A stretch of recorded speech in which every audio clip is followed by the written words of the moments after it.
Welcome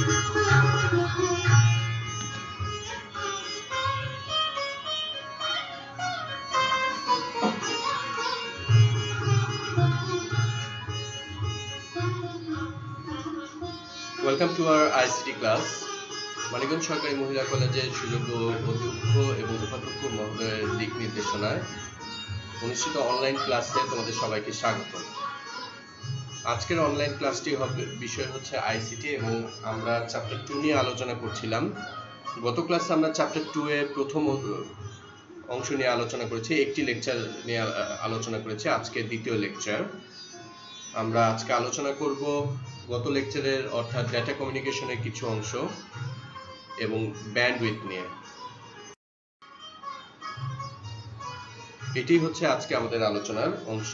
আমরা প্রথমে data communication system নিয়ে কিছু আলোচনা করব, যেটি আমরা গত ক্লাস থেকে করে এসেছি, এবং নতুন যে টপিক নিয়ে আলোচনা করব সেটা হচ্ছে ব্যান্ডউইথ।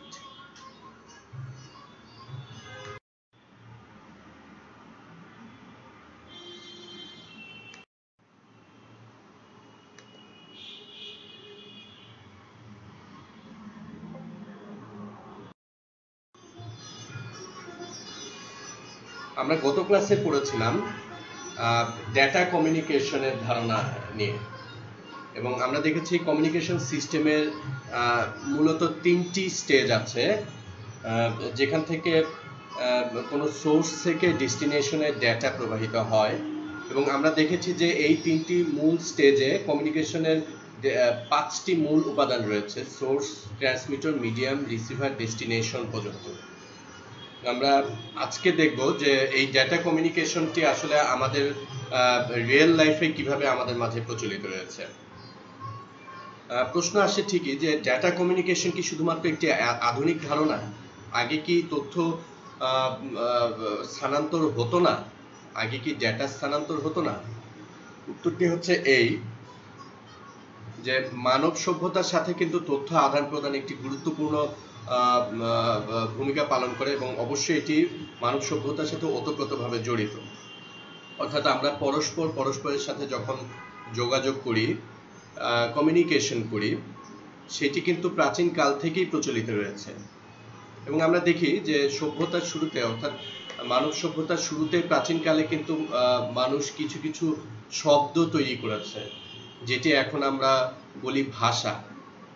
মানুষ কিছু চিত্র তৈরি করেছিল পরস্পরের সাথে যোগাযোগ করার জন্য, ছবি তৈরি করেছিল, যেগুলোকে আমরা বলি এখন লেখা, হরফ, বর্ণ ইত্যাদি।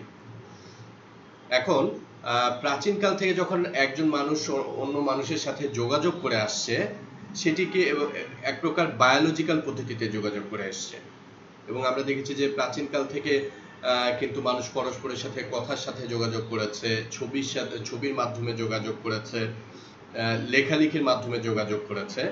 এবং একটু দূরত্ব বেশি হলে আমরা দেখেছি যে, আমরা ইতিহাস পড়ে দেখি যে পায়রা বা ঘোড়া কিন্তু ব্যবহার হতো তথ্য আদান প্রদানের জন্য।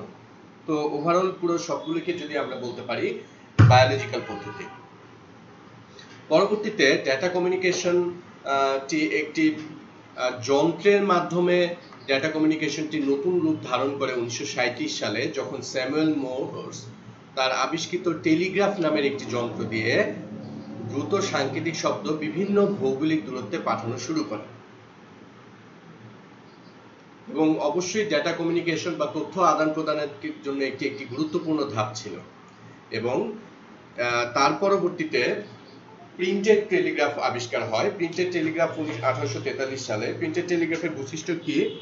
আমাদের টেলিগ্রাফ পদ্ধতিতে যে বিভিন্ন দূরত্বে বিভিন্ন শব্দ, সাংকেতিক শব্দ বিভিন্ন ভৌগোলিক দূরত্বে যে আদান প্রদান হচ্ছিল, প্রিন্টেড টেলিগ্রাফের মাধ্যমে কিন্তু সেটিকেই কিন্তু কাগজে ছাপা অবস্থায় পাওয়া যাচ্ছিল।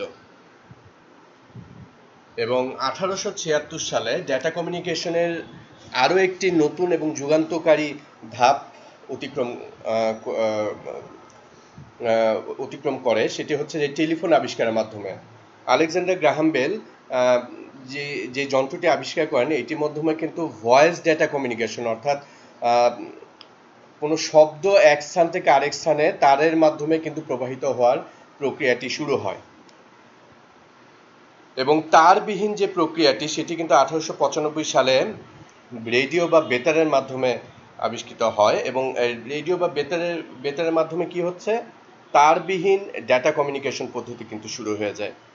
এবং যেটি হচ্ছে যে 1947 সালে ডেটা কমিউনিকেশনের এখন যে আমরা আধুনিক রূপ দেখতে পাই তার হচ্ছে ভিত্তি স্থাপিত হয় ট্রানজিস্টর আবিষ্কারের মাধ্যমে, যেটি আমেরিকার বেল ল্যাবরেটরিতে আবিষ্কৃত হয়। এবং এই ট্রানজিস্টরের মাধ্যমে কিন্তু আমাদের বহনযোগ্য ছোট ইলেকট্রনিক্স ডিভাইসের মাধ্যমে ডেটা কমিউনিকেশন শুরু হয়। 1958 সালে স্যাটেলাইট আবিষ্কারের মাধ্যমে ডেটা কমিউনিকেশনে কিন্তু দূরত্বের যে ব্যারিয়ার সেটি কিন্তু প্রায় দূরীভূত হয়। এবং আমরা জানি যে স্যাটেলাইট হচ্ছে এক প্রকার ভূ উপগ্রহ। স্যাটেলাইটের অর্থই হচ্ছে ভূ উপগ্রহ। সেটির মাধ্যমে কিন্তু এক স্থান থেকে আরেক স্থানে ডেটা কমিউনিকেশন একদম অনেক বেশি বিস্তৃতভাবে সম্ভব হয়। এবং মডুলেশন এবং ডিমডুলেশন এই দুটি যন্ত্র 1962 সালে আবিষ্কারের মাধ্যমে, এইটি মডুলেশন এবং ডিমডুলেশন হচ্ছে কোনো জায়গা থেকে ডেটা প্রবাহিত হলে, ডেটা প্রদান করলে হলে এই মেশিনটি কিন্তু ডেটা গ্রহণ করতে পারে এবং একই সাথে এই মেশিনটি কিন্তু ডেটা স্ট্রিমিং বা প্রবাহিতও করতে পারে। তাহলে কেবল লাইন, আমরা লাইনের মধ্যে যখন কোনো টেক্সট বা ছবিকে ডেটায় পরিণত করি, এটা মডুলেশনের কাজ। এবং এই ডেটাকে আবার টেক্সট বা ছবিতে পরিণত করা ডিমডুলেশন কাজ। সুতরাং এই যন্ত্রের মাধ্যমে এই মডুলেশন এবং ডিমডুলেশন অথবা মডেম নামের এই যন্ত্রটি আবিষ্কারের ফলে কিন্তু আমাদের যে কোনো টেক্সট, ছবি, ইভেন দো আধুনিককালে ভয়েসকেও কিন্তু ডেটায় পরিণত করার মাধ্যমে ডেটা কমিউনিকেশনে নতুন একটি গতি পায়। এবং 1969 ইন্টারনেট প্রোটোকল আবিষ্কারের ফলে ডেটা কমিউনিকেশন কিন্তু একটু অনেক ডেটা একসাথে প্রবাহিত হওয়ার একটি প্রক্রিয়া আবিষ্কার হয়, যেটা হচ্ছে আমরা পরবর্তীতে পড়ব যে পকেট কমিউনিকেশন টেকনোলজি, বা আমরা যেটি বলে যে সিনক্রোনাস বা অ্যাসিনক্রোনাস ডেটা ট্রান্সমিশন মোডের মাধ্যমে ডেটা কমিউনিকেশনের গতি কিন্তু অনেকাংশে বৃদ্ধি পায়। এবং 1991 সালে যেটি হয় WWW ওয়ার্ল্ড ওয়াইড ওয়েব, এই ওয়ার্ল্ড ওয়াইড ওয়েব আবিষ্কারের মাধ্যমে কিন্তু ইন্টারনেট প্রযুক্তিটি সারা বিশ্বকে হাতের একটা ছাতার নিচে নিয়ে এসেছে। অর্থাৎ ওয়ার্ল্ড ওয়াইড ওয়েবের মাধ্যমে সারা বিশ্বের সমস্ত মানুষ কিন্তু একে অপরের সাথে কমিউনিকেট করতে পারছে। সুতরাং WWW বা ওয়ার্ল্ড ওয়াইড ওয়েব আবিষ্কারের ফলে ডেটা কমিউনিকেশনের যে এখন যে ডেটা কমিউনিকেশনের ধারণা, সেটি কিন্তু আমরা সব সুবিধা ভোগ করছি। আজকে আমরা একটি নতুন বিষয় নিয়ে আলাপ করব, সেটা হচ্ছে ব্যান্ডউইথ। আমরা যেহেতু এরই মধ্যে ডেটা কমিউনিকেশন আমরা বুঝে গিয়েছি যে ডেটা হচ্ছে তথ্যের ক্ষুদ্রতম রূপ, যেটিকে এক স্থান থেকে আরেক স্থানে যন্ত্রের মাধ্যমে স্থানান্তর করা সম্ভব। এবং বর্তমান বিশ্বে কিন্তু এই ইন্টারনেটের মাধ্যমেই কিন্তু এক স্থান থেকে আরেক স্থানে ডেটা কমিউনিকেশন করা হয়। আচ্ছা, এখন ব্যান্ডউইথ কি? ব্যান্ডউইথ হচ্ছে একটি ধারণা যেটির মাধ্যমে কোনো নির্দিষ্ট সময়ে একটি চ্যানেল দিয়ে যে পরিমাণ ডেটা স্থানান্তর হয় বা প্রবাহিত হয় সেটি কিন্তু ব্যান্ডউইথ। ব্যান্ডউইথকে একদম সংক্ষেপে বিট পার সেকেন্ড এইটা হিসেবে হিসাব করা হয়। ব্যান্ডউইথের ধারণাটি কি বলবো, খুবই একটি সাধারণ ধারণা। যদি আমরা একটি সহজভাবে বোঝার চেষ্টা করি, আমরা জানি যে গতির ধারণা কি, যে গতিতে কোনো গাড়ি যদি 1 ঘন্টায় 60 কিলোমিটার অতিক্রম করতে পারে, আমরা কি বলি? ওই গাড়ির গতিবেগ হচ্ছে ঘন্টায় 60 কিলোমিটার। ঠিক ব্যান্ডউইথও এরকম একটি ধারণা যে 1 সেকেন্ডে যদি 10 বিট ডেটা প্রবাহিত করতে পারে, আমরা বলতে পারি ওই চ্যানেলের ব্যান্ডউইথ হচ্ছে 10 বিট পার সেকেন্ড। ব্যান্ডউইথ সাধারণত প্রতি সেকেন্ডে হিসাব করা হয়। প্রতি সেকেন্ডে যে পরিমাণ ডেটা কোনো চ্যানেল দিয়ে প্রবাহিত হয় সেটি হচ্ছে ব্যান্ডউইথ। সুতরাং খুব সহজভাবে যদি আমরা বলতে পারি, ব্যান্ডউইথ হচ্ছে ডেটা পরিবহনের গতি নির্ণয় করা হয় ব্যান্ডউইথের মাধ্যমে। আরো সহজভাবে দেখি, ব্যান্ডউইথ শব্দটি হচ্ছে, আমরা একটু আগে যেটা বলছিলাম, ডেটা পরিবহনের গতি। ইন্টারনেট স্পিড যদি আমরা একসাথে বলি, ইন্টারনেট স্পিড গতিতে স্পিড বোঝাইতেই কিন্তু ব্যান্ডউইথ ব্যবহার করা হয়। তাহলে কি হচ্ছে, আমরা কিছুক্ষণ আগের উদাহরণে যেই কোনো গাড়ির গতি যদি বেশি হয়, অর্থাৎ 1 ঘন্টায় যদি গাড়িটি 100 কিলোমিটার অতিক্রম করতে পারে, জাস্ট একটি উদাহরণের জন্য বলা, অবশ্যই 100 কিলোমিটার গতিতে কোনো গাড়ি যাবে না, যদি অতিক্রম করে তাহলে দেখা যাচ্ছে যে ঘন্টায় যেই গাড়িটি 60 কিলোমিটার অতিক্রম করে কোনটি তার গন্তব্যে পৌঁছাবে, অবশ্যই যে গাড়িটি 100 কিলোমিটার পার আওয়ার গতিতে যাচ্ছে সেটি পৌঁছাবে। সুতরাং যত বেশি গতি হবে তত দ্রুত সেই গাড়িটি এক জায়গা থেকে আরেক জায়গায় যাবে। ঠিক সেরকমভাবে ব্যান্ডউইথ হচ্ছে যত বেশি ব্যান্ডউইথ তত বেশি ডেটা প্রবাহিত হবে। যখন ব্যান্ডউইথ আমার হাই হয় তখন এর মধ্যে প্রতি সেকেন্ডে বেশি ডেটা প্রবাহিত হবে, ফলে ইন্টারনেট দ্রুত গতির হবে। আর ব্যান্ডউইথ কম হলে প্রতি সেকেন্ডে কম ডেটা প্রবাহিত হবে, ফলে ইন্টারনেট কম গতির হবে। তাহলে ছবি বা ভিডিওর মতো ডেটাগুলো কোন ব্যান্ডউইথে দ্রুত প্রবাহিত হবে? আমার ধারণা তোমরা সবাই বুঝে গেছো, যেই চ্যানেলে ব্যান্ডউইথ যত বেশি হবে সেই চ্যানেলে কিন্তু ছবি বা ডেটার মতো ভারী ফাইলগুলো কম সময়ে কিন্তু স্থানান্তর হবে।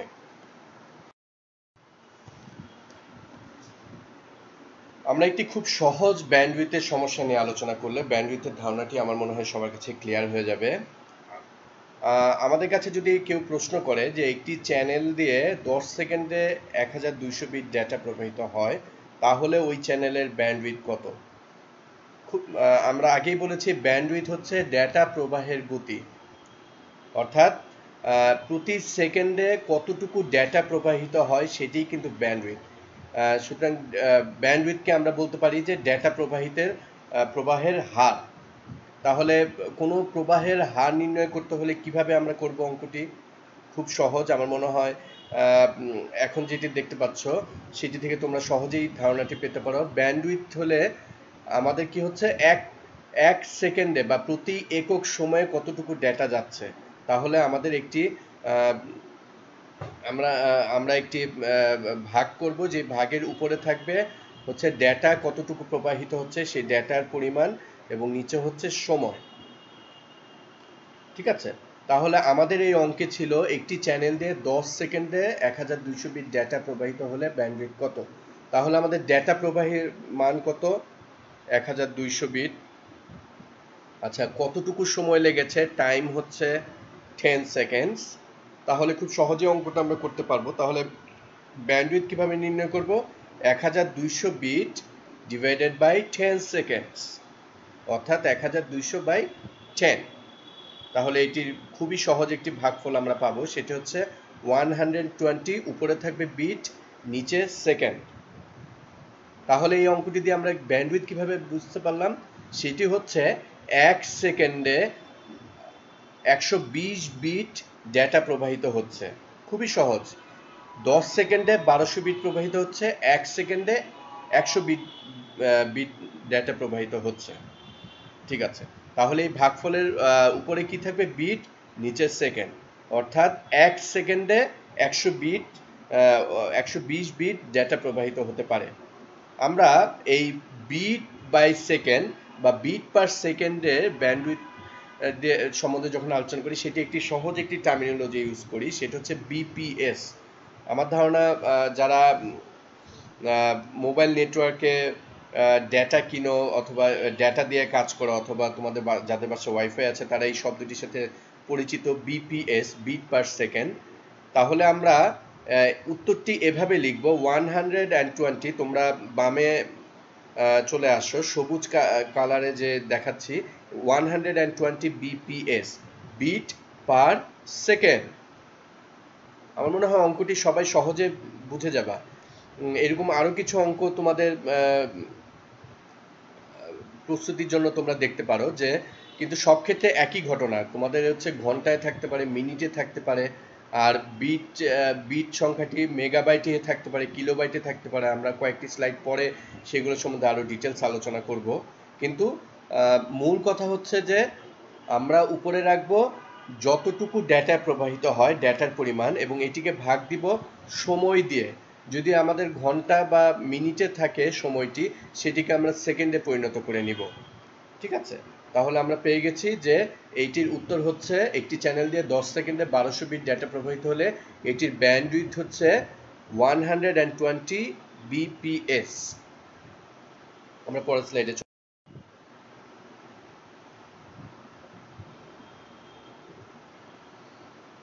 আমরা আগের স্লাইডগুলো থেকে পেয়েছি ব্যান্ডউইথ যত বেশি হবে ডেটা প্রবাহের হার তত বেশি হবে, ব্যান্ডউইথ যত কম হবে ডেটা প্রবাহের হার তত কম হবে। অর্থাৎ একটি ভারী ফাইল যদি আমরা ডাউনলোড করতে চাই তাহলে কিন্তু আমাদের বেশি ব্যান্ডউইথের প্রয়োজন হয়। এখন আমরা বিভিন্ন রকমের ব্যান্ডউইথের ধারণা নিয়ে কথা বলবো। আমরা এর আগের স্লাইডে দেখেছি বিপিএস শব্দটি দেখেছি। বিপিএস মানে হচ্ছে বিট পার সেকেন্ড।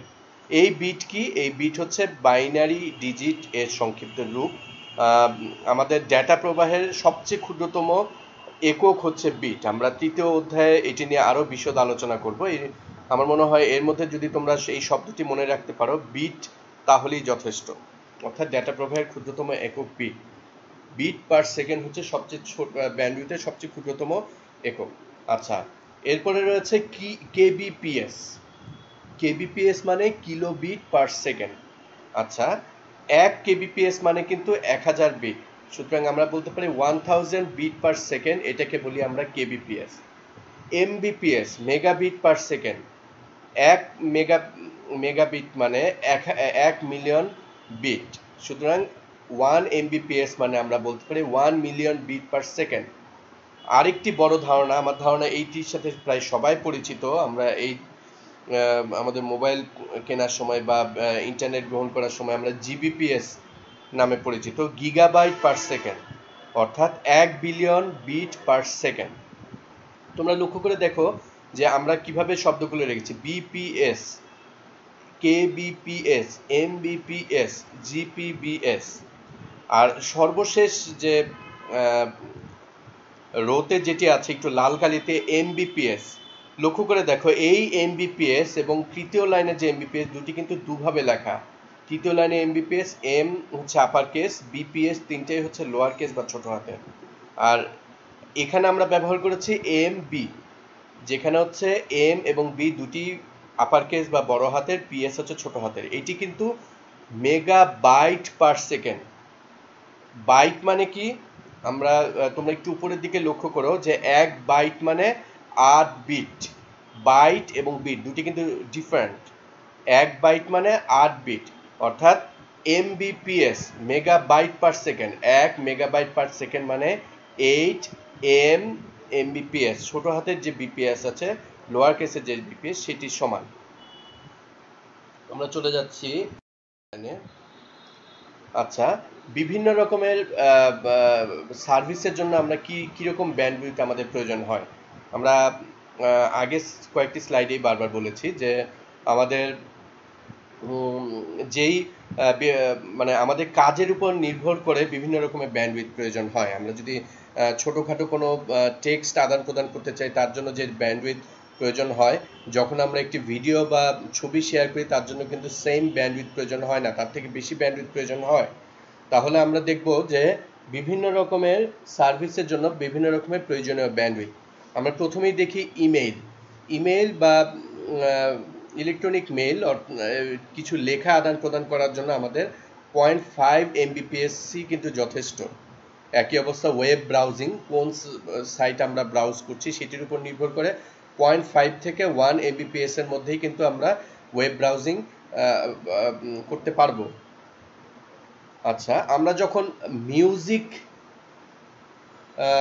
শুনতে চাই তখন কিন্তু আমরা 0.5 এমবিপিএস এ যে কোনো মিউজিক, যেটিকে আমরা বলি অডিও, সেটি কিন্তু আমরা শুনতে পারবো। VoIP, voice over internet protocol, এটিও একটি অত্যাধুনিক ধারণা এবং এটির মাধ্যমে কিন্তু ইন্টারনেটের মাধ্যমে আমাদের ভয়েস বা শব্দ, কণ্ঠের শব্দ এক জায়গা থেকে আরেক জায়গায় প্রবাহিত করতে পারি। সবচেয়ে সহজ উদাহরণ আমরা প্রচুর ব্যবহার করি। তোমরা যারা মেসেঞ্জারে ভয়েস কল দিতে পারো বা কি বলবো, আমাদের স্কাইপেতে ভয়েস কল দেওয়ার ব্যবস্থা রয়েছে। আমাদের এটা হচ্ছে ভাইবারে আমরা ভয়েস কল এক জায়গা থেকে আরেক জায়গায় আমরা প্রবাহিত করতে পারি। এগুলো কিন্তু সবগুলোই ভিওআইপি এর অধীনে। তাইলে ভিওআইপিতে 0.5 এমবিপিএস ব্যান্ডউইথ প্রয়োজন হয়। আচ্ছা, চলে আসি আমরা ভিডিও স্ট্রিমিং করতে। যখন কোনো রেকর্ডেড ভিডিও আমরা দেখতে যাই, রেকর্ডেড ভিডিও এবং অডিও দুটির মধ্যে পার্থক্য আমার মনে হয় যারা তোমরা ব্যবহার করে ফেলছো খুব সহজেই বুঝতে পেরেছো যে আমাদের ভিডিও দেখার জন্য কিন্তু আরও বেশি এমবিপিএস বা ব্যান্ডউইথ প্রয়োজন হয়, এবং আমরা যখন কোনো একটি বড় মুভি দেখি তার জন্য কিন্তু 1.5 এমবিপিএস প্রয়োজন হয়। এবং এইচডি ভিডিও যেটি হচ্ছে যে তোমরা, আমার ধারণা তোমরা ইউটিউবে বা যেখানেই হোক তোমরা কিন্তু এইচডি ভিডিও মুভিগুলোর পার্থক্যগুলো কিন্তু তোমরা ধরতে পারো। এইচডি ভিডিও বা একদম স্বচ্ছ বা ক্লিয়ার ভিডিও দেখার জন্য কিন্তু আমাদের 4 এমবিপিএস প্রয়োজন হয়। আচ্ছা, এরপরে আমরা চলে আসি ভিডিও কনফারেন্সিংয়ে। করোনা প্যান্ডেমিকের সময় আমরা অনেকেই ভিডিও কনফারেন্সিংয়ের মাধ্যমে কিন্তু আমরা ক্লাস নিচ্ছি, তারপরে তোমরা পরস্পরের সাথে যোগাযোগ করছো। সেটির জন্য আমাদের এখন কত ব্যান্ডউইথ প্রয়োজন হয়? 1 এমবিপিএস। এবং যখন আমরা এইচডি লেভেলে ভিডিও কনফারেন্স করি তখন আমাদের হয় 4 এমবিপিএস প্রয়োজন। আচ্ছা, যারা ভিডিও গেম পছন্দ করো, তোমরা যদি ইন্টারনেটের মাধ্যমে ভিডিও গেম খেলো, তোমাদের জন্য কিন্তু 1 এমবিপিএস ব্যান্ডউইথ প্রয়োজন হবে। এবং সর্বশেষ যেটিতে যাচ্ছি যে অনলাইন এইচডি মাল্টিপ্লেয়ার গেমিং, যেখানে হচ্ছে যে ইন্টারনেটের মাধ্যমে অনেকে বিভিন্ন জায়গা থেকে সংযুক্ত হয়ে মাল্টিপ্লেয়ার গেমিংয়ের সাথে সংযুক্ত, তাদের জন্য প্রয়োজন 4 এমবিপিএস। এখানে একটি মজার কথা বলে রাখি, করোনা প্যান্ডেমিকের সময় কিন্তু অনলাইনে আমার ধারণা যে তোমরা অনেকেই অনলাইনে লুডো খেলেছো, যেটিতে হচ্ছে যে বিভিন্ন জায়গা থেকে কিন্তু বিভিন্ন ব্যক্তি কিন্তু একসাথে একত্রিত হয়ে এই গেমটি খেলে, এবং এইটির জন্য কিন্তু প্রয়োজন, এইটি কিন্তু হচ্ছে multiplayer gaming, online multiplayer gaming. এইটির জন্য কিন্তু আমাদের সবচেয়ে বেশি ব্যান্ডউইথের প্রয়োজন হয়, সেটা হচ্ছে 4 এমবিপিএস বা 4 মেগাবিট পার সেকেন্ড। আমরা চলে যাচ্ছি পরের স্লাইডে। এই স্লাইডে আমরা দেখব যে বিভিন্ন রকমের ব্যান্ডউইথের গতি আমরা দেখেছি যে আমাদের কোন সার্ভিসের জন্য কতটুকু ব্যান্ডউইথের প্রয়োজন হয়। এখানে আমরা দেখব যে বিভিন্ন নামের ব্যান্ডউইথ। আচ্ছা, সাধারণত 3টা ব্যান্ডউইথ হচ্ছে জনপ্রিয়। একটি হচ্ছে narrow band, voice band, broadband. আমরা তিনটির তুলনা করব। গতির দিক থেকে যদি আমরা তুলনা করি, আমরা দেখব যে ন্যারো ব্যান্ডে 45 থেকে 300 বিপিএস ডেটা প্রবাহিত হয়, অর্থাৎ এটি ব্যান্ডউইথ হচ্ছে 45 থেকে 300 বিপিএস এর মধ্যে। আচ্ছা, ন্যারো ব্যান্ডের মাধ্যমে আসলে খুবই সংক্ষিপ্ত দূরত্বের মাধ্যমে কিন্তু যোগাযোগে ব্যবহার করা হয়, যেমন ওয়াকি টকি, ব্লুটুথ, টেলিগ্রাফ। এগুলো হচ্ছে ন্যারো ব্যান্ডের উদাহরণ। অন্যদিকে ভয়েস ব্যান্ড হচ্ছে এর থেকে বেশি ব্যান্ডউইথ আমাদের প্রয়োজন হয়, সাধারণত 1200 থেকে 9600 বিপিএস। আমরা যারা কম্পিউটার থেকে প্রিন্টারে ডেটা আদান প্রদান করি, তারপরে হচ্ছে স্ক্যানার থেকে কম্পিউটারে বা কিবোর্ড থেকে কম্পিউটারে ডেটা স্থানান্তর করা যখন করছি, তখন আমরা ভয়েস ব্যান্ড ব্যবহার করি। আমাদের মডেম, ডায়াল আপ মডেম যেটি বলা হচ্ছে, সেটি হচ্ছে একটু আমাদের আগের জেনারেশনের হচ্ছে ইন্টারনেট সংযুক্তির জন্য ব্যবহার হতো, যেখানে টেলিফোন লাইনের সাথে আসলে টেলিফোন তারের সাথে সংযুক্ত করে এই মডেমগুলো ব্যবহার করা হতো। সেই মডেমগুলো কিন্তু ভয়েস ব্যান্ড মডেম হিসেবেই পরিচিত ছিল। আচ্ছা, আমরা এই যুগে যে চলে এসেছে, আমরা এখন কম বেশি সবাই ব্রডব্যান্ড শব্দটির সাথে পরিচিত। ব্রডব্যান্ড মানে উচ্চ গতি সম্পন্ন ডেটা কমিউনিকেশন সিস্টেম, যেখানে যার ব্যান্ডউইথ হচ্ছে 1 মেগাবিট পার সেকেন্ড বা তার থেকে বেশি। মাইক্রোওয়েভ বা অপটিক্যাল ফাইবারে ডেটা ট্রান্সমিশনের ক্ষেত্রে ব্রডব্যান্ড ট্রান্সমিশন ব্যবহার করা হয়। এবং আমাদের কিন্তু ইদানিংকালে যে কোনো ইন্টারনেট সংযোগ বা যাই বলি না কেন, সব ক্ষেত্রে কিন্তু ব্রডব্যান্ড ডেটা ট্রান্সমিশনই ব্যবহার করা হচ্ছে। তো এই ছিল আজকে আমাদের ক্লাস। আমরা গত ক্লাস থেকে কিছু আলোচনা করেছি ডেটা কমিউনিকেশন সিস্টেম এবং ব্যান্ডউইথ নিয়ে বিশদ আলোচনা করলাম। তোমাদের আগামী ক্লাসের জন্য সবাইকে শুভেচ্ছা। এবং এই প্যান্ডেমিকের সময় তোমাদের অনলাইন ক্লাসে তোমাদের একটি কথাই বলার আছে, তোমরা আমাদের সবগুলো ক্লাস করবে। আমাদের কিছুদিন পরে হচ্ছে যে আমাদের অনলাইন কিছু এক্সাম অনুষ্ঠিত হবে, যেটি তোমাদের ফার্স্ট টাইম পরীক্ষার সাথে সংযুক্ত হবে, যেটির নাম্বার। সুতরাং আমি তোমাদের অনুরোধ করব তোমরা প্রত্যেকটি ক্লাস করবে এবং অবশ্যই অবশ্যই তোমাদের ক্লাসের যে রিপ্লাই বা রিয়াকশন সেটি তোমরা নিচে কমেন্ট বক্সে জানাবে। তোমাদের ক্লাসটি কেমন লাগলো, তোমাদের এর বেশি কি চাওয়ার আছে সেটি আমাদের জানাবে। এবং তোমাদের সবাইকে আগামী ক্লাস পর্যন্ত শুভেচ্ছা জানিয়ে ধন্যবাদ। আসসালামু আলাইকুম। আল্লাহ তোমাদের সবাইকে ভালো রাখুন। আল্লাহ হাফিজ।